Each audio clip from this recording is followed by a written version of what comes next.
कोई एक तरीका ऐसा बता दो जिससे हम पूजन कर ले, अनुष्ठान कर लें, साधना कर लें। मेरी जीजियों, तो पूछा भीम ने युधिष्ठिर से कि भगवान की पूजन का सही नियम क्या है, भगवान शंकर की साधना का सही तरीका क्या है, उनकी उपासना का सही तरीका क्या है। हम आपको बोले कि शिव जी को 1 लोटा जल चढ़ाओ, फिर ऐसा दूध चढ़ाना, फिर दूध के बाद जल चढ़ाना, जल के बाद फिर दही चढ़ाना, दही के बाद जल चढ़ाना, फिर आप मधु चढ़ाना, मधु के बाद फिर जल चढ़ाना, फिर आप शहद के बाद में घृत चढ़ाना, घृत के बाद फिर आप जल चढ़ाना, फिर आप शक्कर चढ़ाना, फिर उसके बाद जल चढ़ाना। सब नियम। कोई ब्राह्मण देवता आएंगे, वो आपको एक नियम बनाएंगे कि इस तरह से पूजन करो। फिर कोई संत मिल जाएगा तो वो कहेगा कि इस तरह से पूजन करो।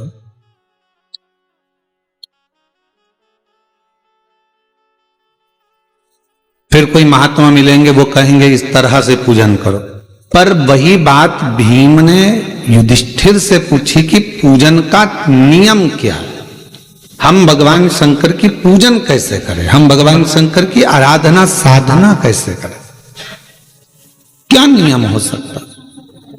भीम ने भी युधिष्ठिर से पूछा कि शिव पूजन का नियम क्या है।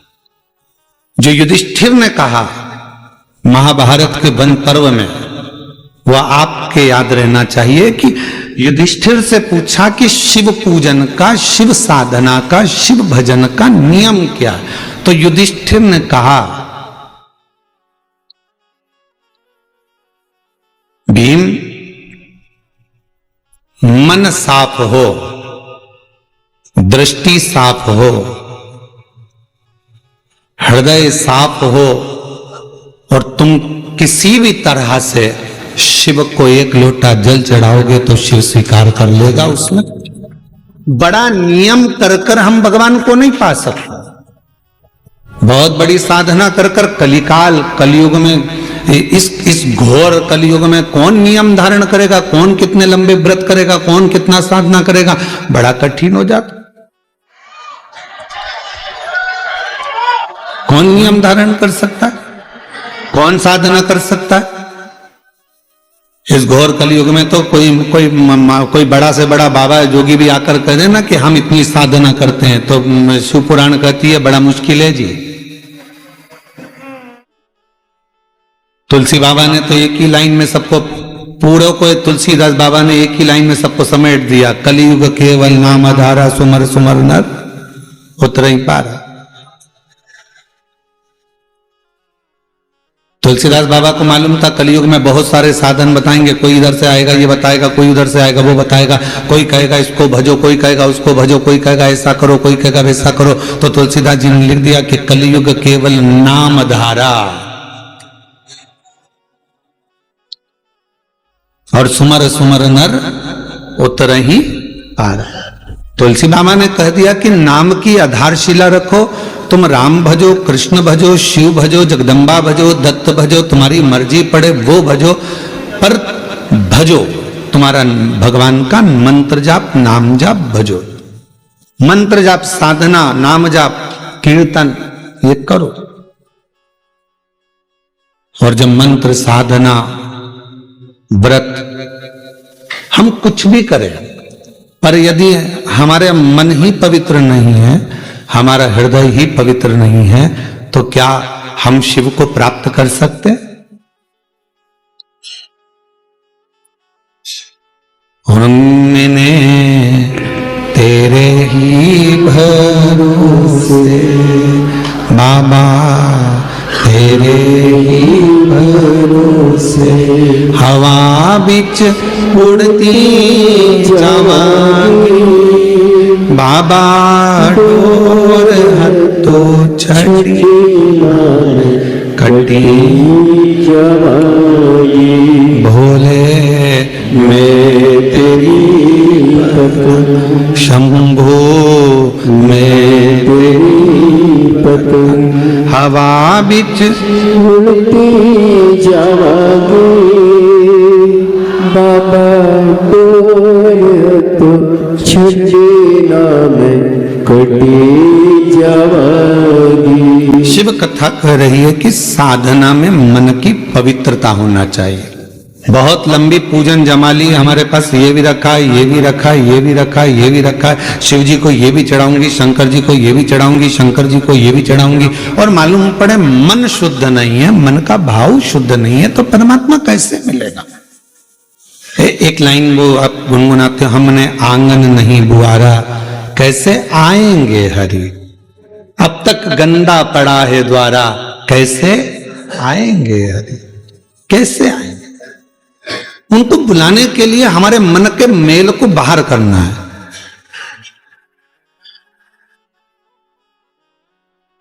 कहां पर आए हो आप लोग कथा श्रवण करने के लिए? बाबा कुबेरेश्वर के धाम, मेरी जीजियों का मायका और मेरे जीजाओं का ससुराल।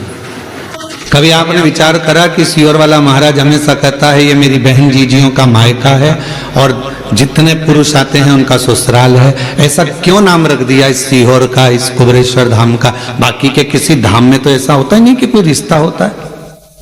किसी धाम में किसी का कोई रिश्ता बता दे कि हमारे काका जी वहां रहते हैं, ना मामा जी वहां रहते हैं, नाना जी वहां रहते हैं। केवल पूरी दुनिया में एक धाम है कुबेरेश्वर धाम, जहां रिश्ता निभता है। जितनी मेरी बेटियां आती हैं, बहन आती हैं, माताएं आती हैं, उनका ये मायका है। और जितने पुरुष आते हैं, बच्चे आते हैं तो उनके नाना का घर है, और बड़े आते हैं तो उनका ससुराल है। क्यों? इस भूमि पर ऐसा क्यों है कि यहां संबंध है, रिश्ते हैं, नाते हैं।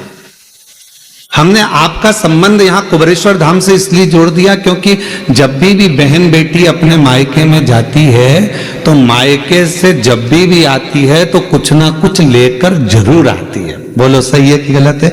मायके से पिताजी भेजेंगे बेटी को तो भले एक बिस्कुट का पुड़ा दे दे, चाहे कुछ भी दे दे, एक साड़ी दे दे, नहीं दे तो 2 रुपया, 5 रुपया, 500 रुपया, 1000 रुपया दे, वो भी नहीं दे तो सामान फल फ्रूट मिठाई रखकर भेज देगी माँ बाप, पर कुछ ना कुछ दिए बिना बेटी को अपने घर से भेजते ही नहीं है। और दामाद अगर घर आता है और अगर नवासा घर आता है, नाना नानी के घर में अगर बच्चे आते हैं तो वो भी जाते हैं तो नानी नाना कुछ ना कुछ देकर भेजते हैं। जमाई आया तो उसको कुछ ना कुछ देकर भेजते हैं। इसलिए तो ये बहुत जरूरी है। और जो दामाद बहुत उद्दंडी होता है ना, बहुत लड़ता झगड़ता है बेटी से, तो उसको भी देकर भेजते हैं, उसको भी देकर भेजते हैं, भले गाली देकर भेजे और भेजते तो है। भेजा तो हमारे परिवार में जब शादी होती थी तो हमारी परिवार में जब बेटियों की बहनों की शादी होती थी तो वो हमारे माता जी हमसे कई बार कह देती, सुनो आज रात को जागना है तुमको। हमने पूछा क्यों मम्मा? तो कहा कि शाम को वो तुम्हारे छोरी है ना अपने परिवार की, उसका ब्याह है ना तो वहां कन्यादान करना पड़ेगा, तो पांव पूजना पड़ेगा। अब तुम्हारे इधर पांव पूजते कि नहीं पूजते? जम के तो बोलो पूजते। तो अब रात के समय जब फेरे होते हैं तो पांव पूजना पड़ेगा। तो हमारी माता जी हमको जगा के रखती थी, वो सो भी जाते तो ढूंढ के लाती थी, चलो पांव पूजो। अब रात को नींद में एक तो काम कर करके थक जाओ और ऊपर से रात को मम्मा माता जी जगाए और पांव पूजवाए, तो धीरे धीरे पांव पूजते पूजते मन में फुसफुसा भी देते थे, देखो जीजा जी पांव पूज रहे हैं, जब तक पूज रहे हैं, जीजी को दिक्कत आई तो सिर भी पूज देते हैं। अब जीजा टेंशन में है तो वो पास में जीजी बैठे तो उसको तो जीजी कह देती है ही ऐसा, है ही ऐसा।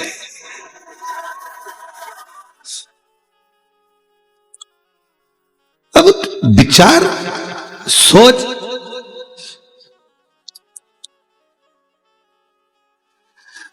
होता है कभी कभी ऐसा स्मरण। एक व्यक्ति बोला कि बहुत पुरानी बात है, हम जब स्कूल कॉलेज में पढ़ते थे उस समय की बात है। अब उस समय पर हम 9th क्लास में पढ़ रहे थे और 9th क्लास में पढ़ते तो वो बोले देखो उनके घर पे कितनी भीड़ होती है, वो उनके घर पे कितनी भीड़ होती है। तो हमने भी हमारे दोस्तों से कहा कि भीड़ लगाना कोई बड़ी बात है, 1 मिनट में भीड़ लग जाती है, उसमें कौन सी दिक्कत वाली बात है। तो क्या ऐसे कैसे लग जाती है? हमने कहा कल तुम एक काम करना, 2 बांस तुम खरीद के लाना, बाकी के घास हम ले आएंगे, सफेद कपड़ा बांध लाएंगे, किसी के घर पे रख देंगे, भीड़ इकट्ठी हो जाएगी। इसमें कौन सी भीड़ इकट्ठी करना थोड़ी ना बड़ी बात। भीम ने पूछा युधिष्ठिर से कि शिव पूजन का विधान क्या है, भगवान को पूजने का विधान क्या?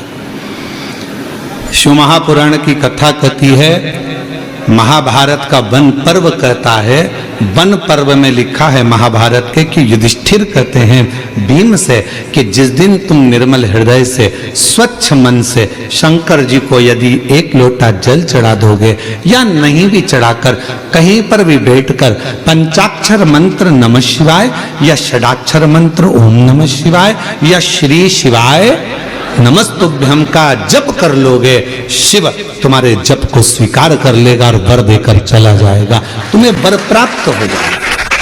अब तुमसे कोई कहे कि तुमने मंदिर में जाकर पूजन को ऊपर नीचे कर दिया, तुमने मंदिर में जाकर पहले दूध चढ़ा दिया, फिर जल चढ़ा दिया, उसके बाद में तुमने फिर कुछ चढ़ा दिया, पहले जल चढ़ाकर फिर तुमने बेलपत्र चढ़ा दी, इतने में किसी ने देख लिया, देखते से वो बोली तुमने तो गलत काम किया, पहले तो जल चढ़ना था फिर बेलपत्र चढ़ना थी, और तुमने बेलपत्र चढ़ा दी उसके बाद जल चढ़ा दिया, तुमने तो ऐसा कर दिया, तुमने तो चावल का दाना ऐसा चढ़ा दिया, तुमने तो वैसा कर दिया। उसको समझा कर देना। हजारों तरह के मनुष्य संसार में रहते हैं तो हजारों तरह की पूजा भी संसार में होती है। 33 कोटि देवताओं ने भगवान शंकर की आराधना 33 कोटि देवताओं ने 33 कोटि तरह से करी है। कई लोग हमसे कह देते हैं हमने शिव पुराण पढ़ी है, आप जो बताते हो शिव पुराण में तो कई बार मिलता ही नहीं है, तो हम क्या एक ही पुराण में से बोलते हैं?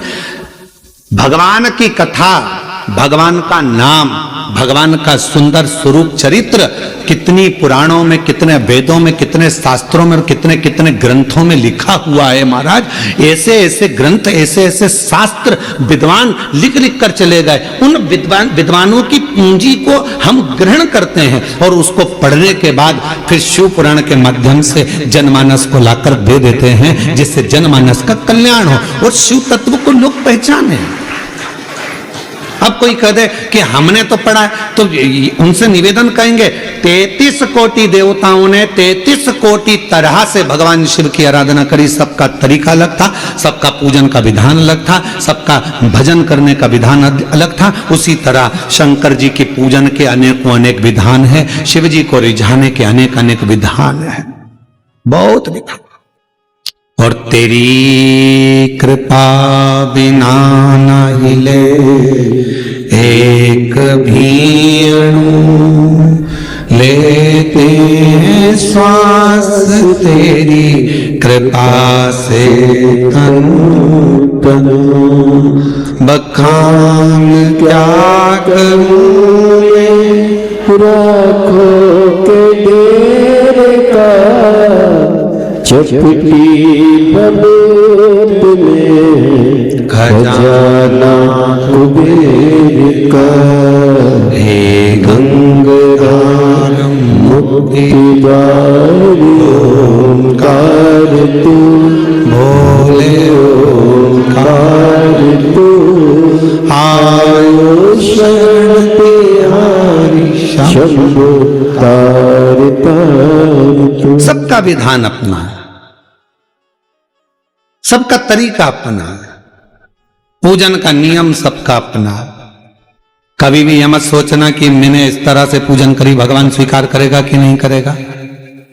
कभी यह मत सोचना कि मैंने भगवान को ऐसे पूजा है, भगवान स्वीकार करेगा कि नहीं करेगा। कभी यह मत सोचना कि मैंने तो इस तरह से व्रत कर लिया, भगवान स्वीकार करेगा कि नहीं करेगा। मैंने तो इस तरह से कथा सुनी, भगवान स्वीकार करेगा कि नहीं करेगा। बस निवेदन है, मन पवित्र रखना, भगवान स्वीकार लेगा। जब मन की पवित्रता होगी तो शिव उसको स्वीकारेगा, शंकर स्वीकारेंगे। और किसके पीछे शिव आते हैं, भगवान किसके पीछे आते हैं? तो कहा माल वाले के पीछे मानव आता है, मनुष्य आता है।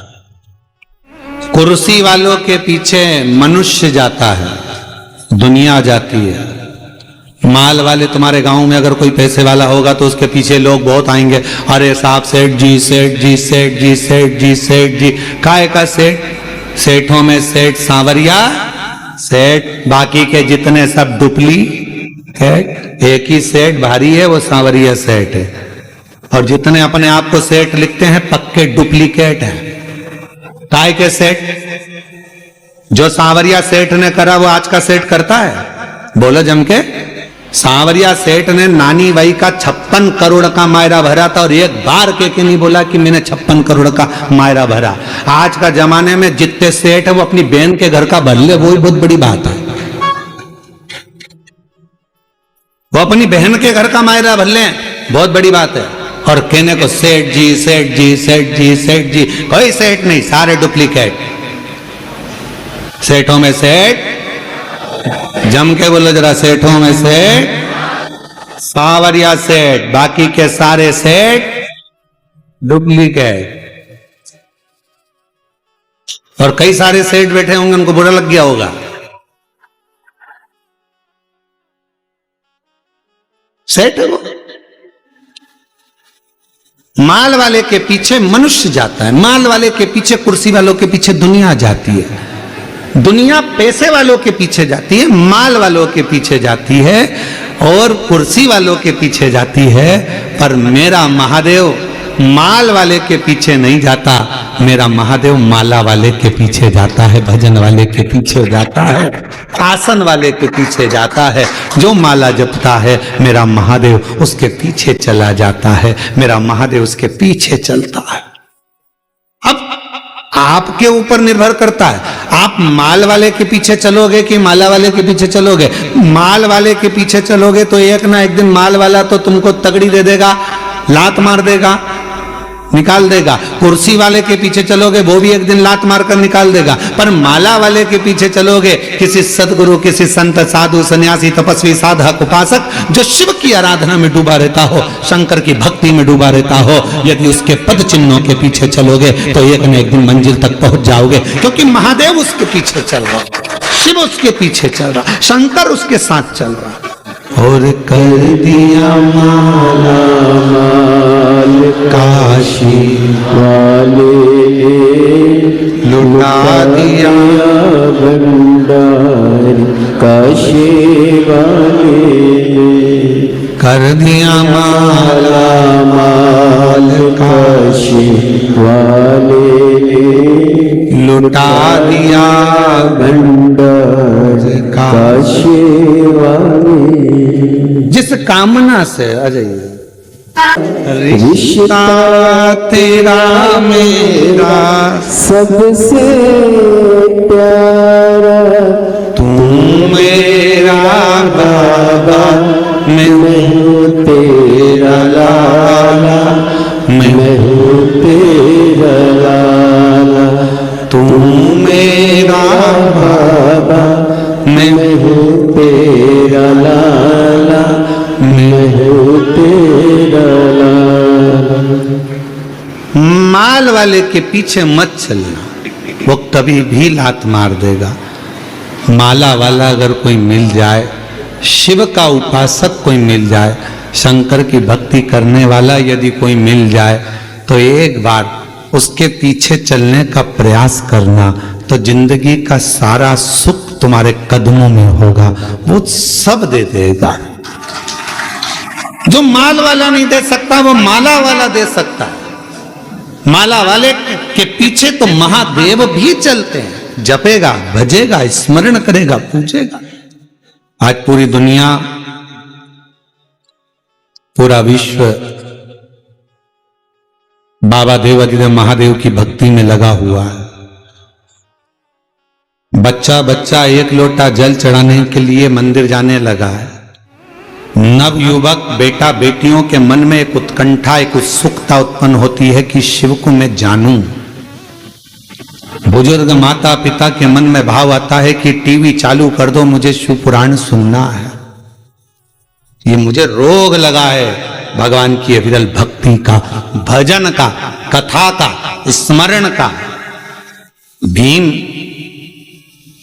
युधिष्ठिर कर रहे हैं, भीम शिव को पाने के लिए सबके अपने अपने तरीके हैं। तुम कौन सा तरीका अपनाओ? कौन सा तरीका?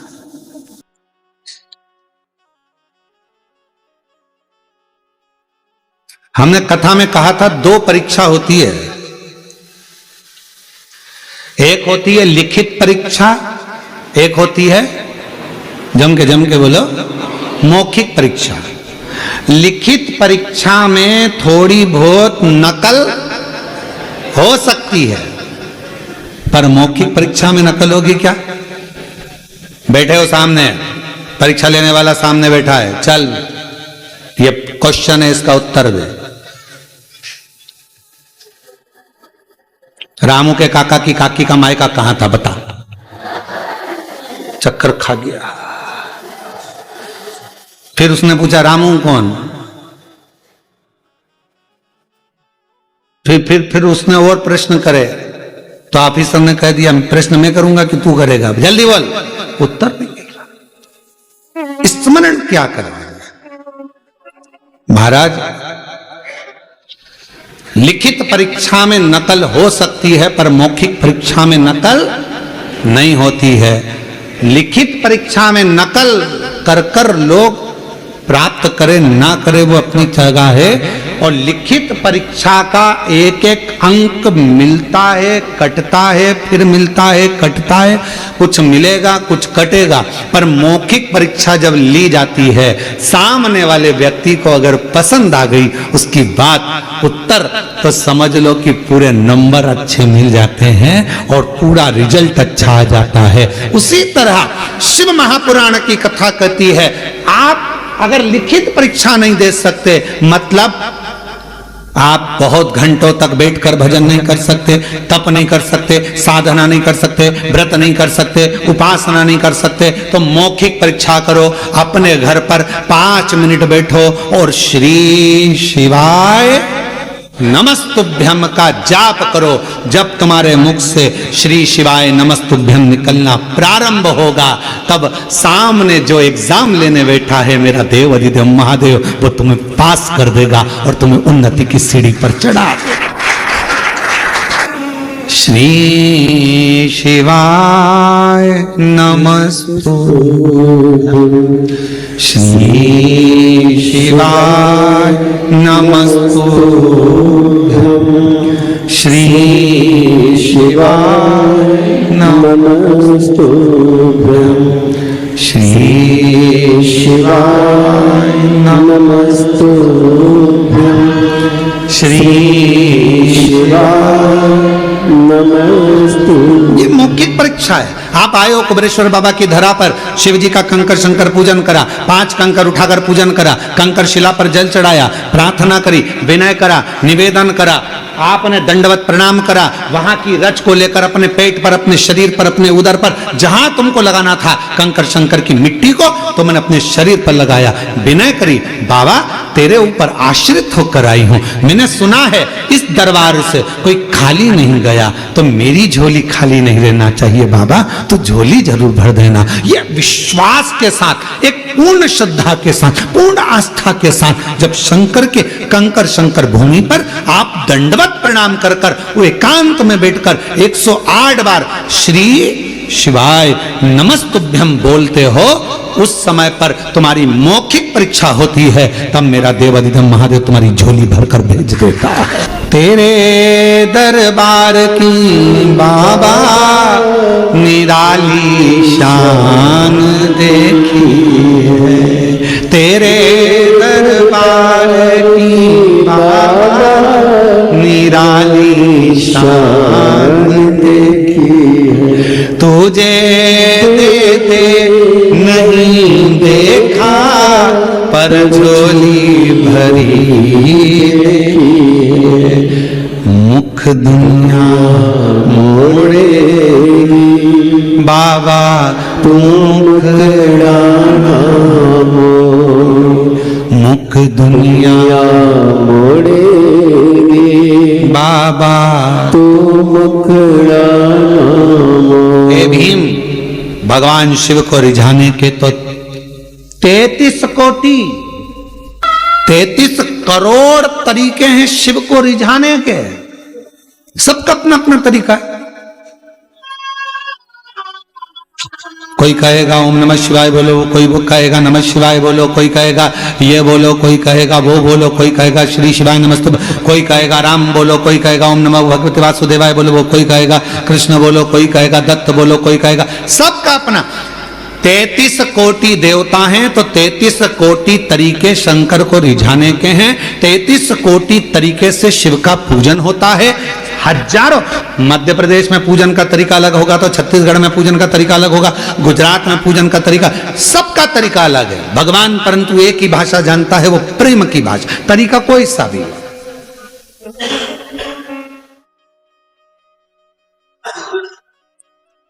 गुजरात के लोग क्या बोलते हैं, कौन सी भाषा?